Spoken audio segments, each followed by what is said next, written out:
Oke, kita mulai. Assalamualaikum warahmatullahi wabarakatuh. Selamat pagi. Waalaikumsalam warahmatullahi wabarakatuh. Oke, kita mulai di pertemuan kedua ya. Jadi materinya mengenai jenis distribusi Linux dan teknik instalasinya. Oke, kita mulai dengan statistik ya. Jadi kenapa kita perlu belajar Linux ya? Jadi kalau dilihat dari statistik ini, uh, di sini ada namanya total market share ya. Jadi cuma grafik ini adalah grafik yang spesifik terhadap server operating system ya.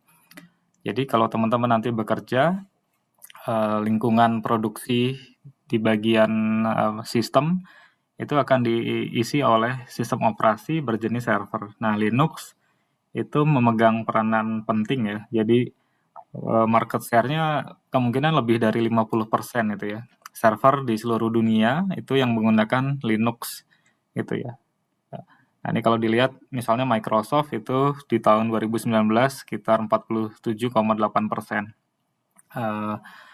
Di sini kalau dalam angkanya ya sekitar 4,6 juta server ya. Jadi ini dalam juta, million. Sementara Linux itu lebih dari itu. Jadi teman-teman nanti perlu belajar Linux karena memang Linux lebih banyak digunakan untuk sistem operasi berjenis server ya. Walaupun di modus desktop atau lingkungan desktop juga banyak digunakan, tapi memang peruntukannya tidak sebanyak untuk server. Kemudian, nah di sini ada diagram ya bagaimana memilih sebuah distro Linux. Mungkin saya zoom. Nah, di sini akan ditanya apakah teman-teman punya pengalaman dengan Linux atau sejenisnya ya, sistem GNU. Kalau tidak, jawabannya tidak ada.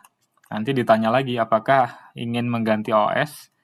Nanti kalau jawabannya iya, ditanya lagi apakah ingin yang mirip dengan Windows gitu ya. Kalau iya, nah teman-teman bisa install ini distronya. Misalnya Linux Mint atau PC Linux OS gitu ya. Kalau tidak butuh yang mirip dengan Windows yang teman-teman pakai, itu bisa install misalnya Ubuntu ataupun Elementary OS. Kalau tidak yakin, not sure, nah teman-teman bisa coba Linux menggunakan virtual mesin ya, menggunakan VirtualBox ataupun Linux Live CD. Nanti kalau teman-teman punya pengetahuan tentang Linux, ditanya seberapa banyak gitu ya. Jadi ada yang beginner, ada intermediate sama advance. Nanti kalau beginner ditanya lagi pilihnya yang mana itu ya. Jadi ini ada hierarki pemilihannya sebetulnya, lebih nanti milihnya lebih tepat ya kalau teman-teman ikut ini. Cuma yang akan kita gunakan nanti adalah Linux-nya Ubuntu ya. Jadi ini ada diagram bagaimana kita memilih distro Linux. Oke, nah di sini ada contoh sejarah Linux ya, terutama versi Red Hat ya. Jadi di sini ada Red Hat Family Tree. Jadi distro Red Hat ini kemudian diturunkan menjadi berbagai macam distro ya. Jadi diturunkan ada Mandrake, kemudian nanti Mandrake menjadi Mandriva ya. Nah di sini ada milestone tahunnya, tahun berapanya. Gitu. Jadi kalau dilihat satu distro utama ini ketika diturunkan jadi banyak ya. Nah teman-teman bisa lihat di sana tuh. Nah sekarang yang mulai dipakai di korporasi misalnya ada Red Hat Enterprise, Linux, RHEL ya, ataupun nanti kalau teman-teman beli hardware tertentu ya, misalnya beli Exadata, nanti dia akan diinstalin Oracle Enterprise ya. Jadi ini adalah distro-distro turunan dari distro Red Hat, kira-kira seperti itu. Silsilah keluarganya ya, family tree-nya. Oke, kita lanjut dengan distro-nya.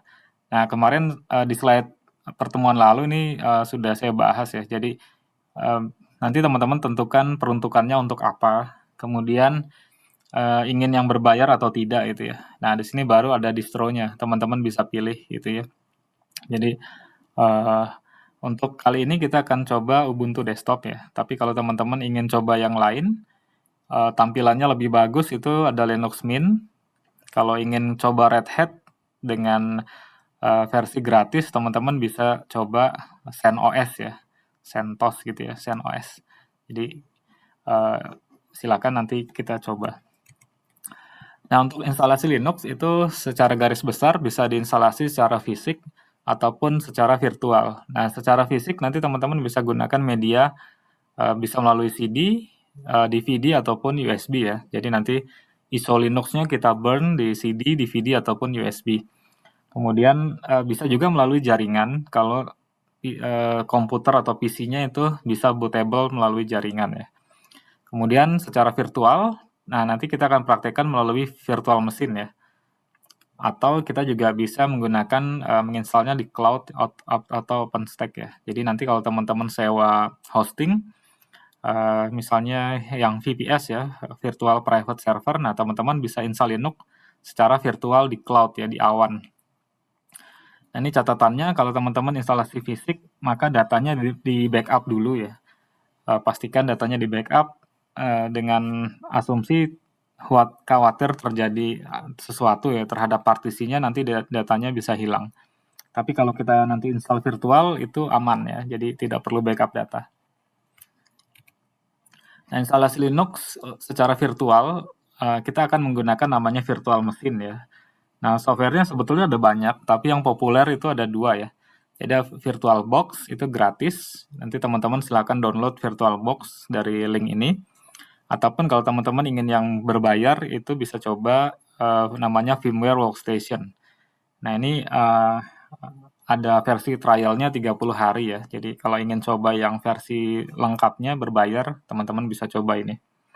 Oke, nah ini sedikit tampilannya, perbedaannya kalau dia VirtualBox dan VMware Workstation, kira-kira seperti itu. Nah, untuk virtual mesin, apa sih itu gitu ya. Jadi virtual mesin secara mudahnya adalah perangkat lunak software yang mengemulasi ya, atau mensimulasikan suatu sistem operasi. Nah, mudahnya kita bisa menginstal OS lain dalam OS yang sedang digunakan, gitu ya. Nah, teman-teman sekarang di laptopnya atau di PC-nya itu, misalnya sistem operasinya Windows 7 atau Windows 10 gitu ya, Windows 10. Nah, kemudian di atasnya Windows kita itu nanti kita install virtual mesin gitu. Bisa VirtualBox, bisa VMware Workstation atau yang lainnya. Atau yang pakai Mac OS juga nanti sama. Kalau teman-teman pakai MacBook, itu nanti tinggal diinstal VirtualBox misalnya. Baru nanti di atasnya virtual mesin kita install virtual mesin yang akan kita pakai ya. Misalnya nanti Ubuntu, kalau kita mau install CentOS juga bisa, CentOS ataupun Windows Server ya. Jadi ini tidak terbatas, tergantung kemampuan hardware teman-teman ya. Kalau laptopnya atau PC-nya RAM-nya 32 GB, misalnya harddisknya 1 tera, maka VM-nya bisa banyak diinstalnya gitu ya. Virtual mesinnya bisa banyak. Semakin kuat hardware kita itu semakin banyak yang bisa diinstal dalam virtual mesin. Jadi ya tadi mudahnya kita menginstal OS lain dalam OS yang sedang kita gunakan. Itu fungsinya virtual mesin ya.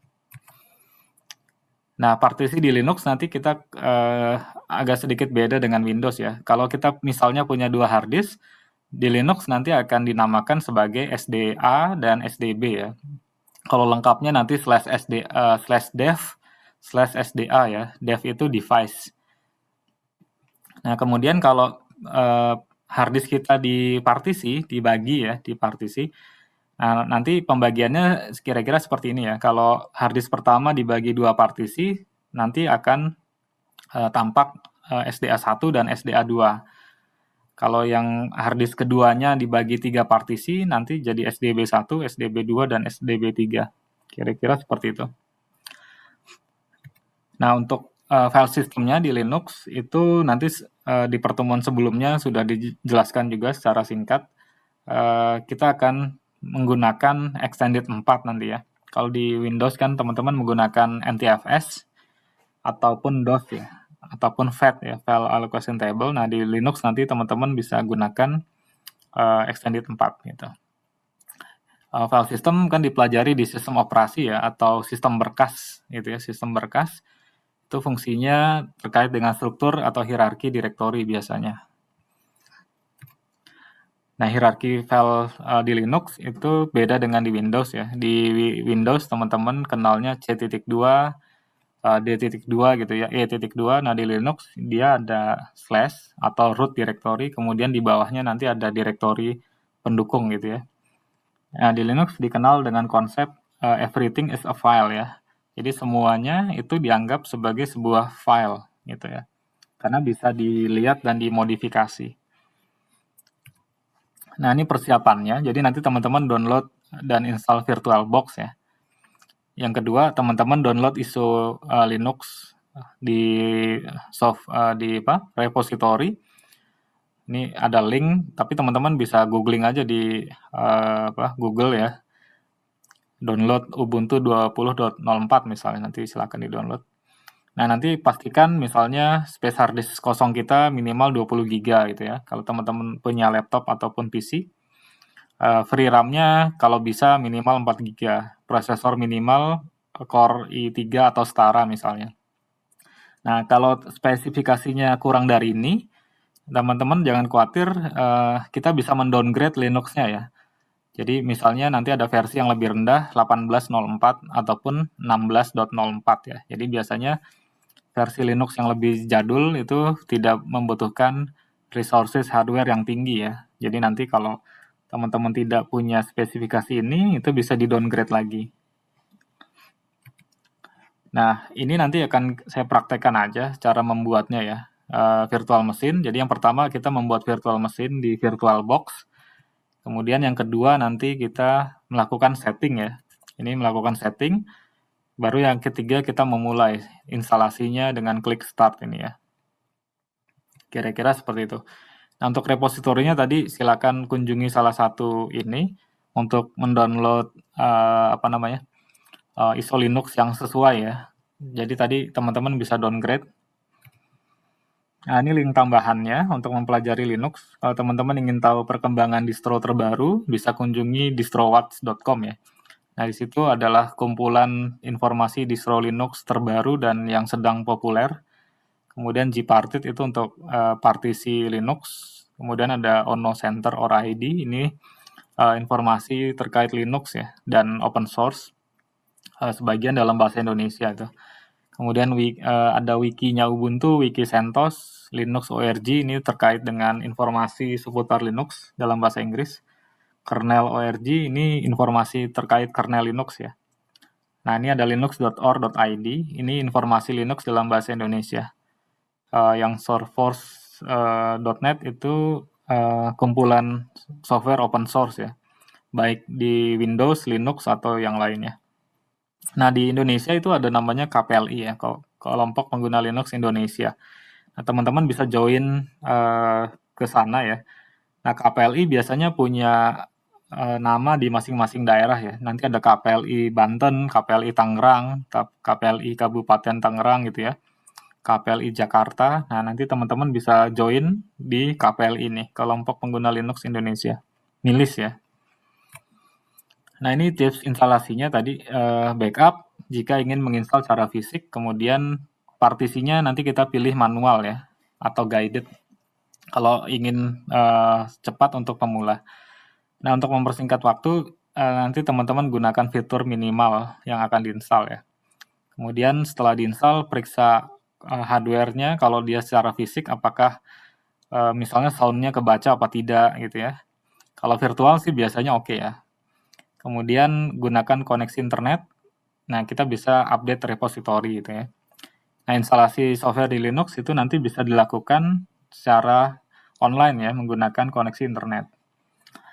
Teman-teman kadang-kala perlu menambahkan alamat repository tertentu ya, secara manual. Jadi misalnya teman-teman butuh spesifik, misalnya ingin install PHP 7.4, nah itu maka harus tambahkan repositorinya manual. Gitu. Ini jadi kesimpulannya, pilih distro Linux sesuai kebutuhan dan kemampuan perangkat kita ya. Jadi kadang-kala kita butuhnya A, nah kita harus lihat juga A itu mampu nggak di perangkat keras kita, di laptop atau PC kita. Kalau mampu ya oke. Kalau nggak mampu nanti kita turunkan speknya ya. Lakukan backup jika ingin menginstalasi secara fisik. Kalau secara virtual ini yang akan kita lakukan ya. Baru kita akan mulai instalasi. Ya, nanti ada tugas mandiri, silakan lakukan instalasi di laptop atau PC-nya teman-teman ya. Bisa dipilih nanti Ubuntu desktop, nanti disesuaikan ya. Semakin rendah versinya tidak berat ya. Tapi kalau teman-teman pakai Core i7 atau i5 gitu ya, itu bisa coba yang 2004 ya.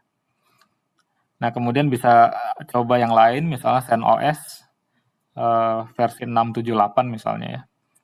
Nah, ini saya bikinkan videonya, nanti silakan dilihat kalau ingin instalasi Ubuntu 2004, ini linknya kalau ingin install ZenOS 82 ini.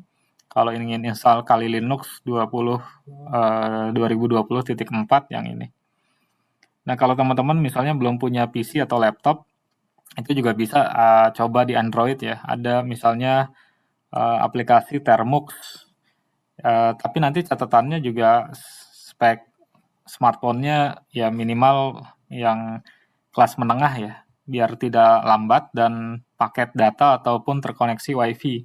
Karena dia akan mendownload repositori Linux-nya ke handphone teman-teman ya. Jadi pastikan juga space hard disk kosong atau disk kosong di smartphone-nya tersedia ya mungkin 5 ataupun 7 giga misalnya ya. Jadi teman-teman yang tidak punya PC atau laptop nanti bisa gunakan smartphone ya. Tentu ini ada keterbatasan ya, karena nanti tidak semua fungsi bisa dicoba. Misalnya mulai UTS, setelah UTS itu pasti Termux tidak akan banyak bermanfaat ya, karena kita akan bermain dengan jaringan ya. Makanya ya mau nggak mau, misalnya nanti butuh PC atau laptop gitu ya. Mungkin kita demo sebentar.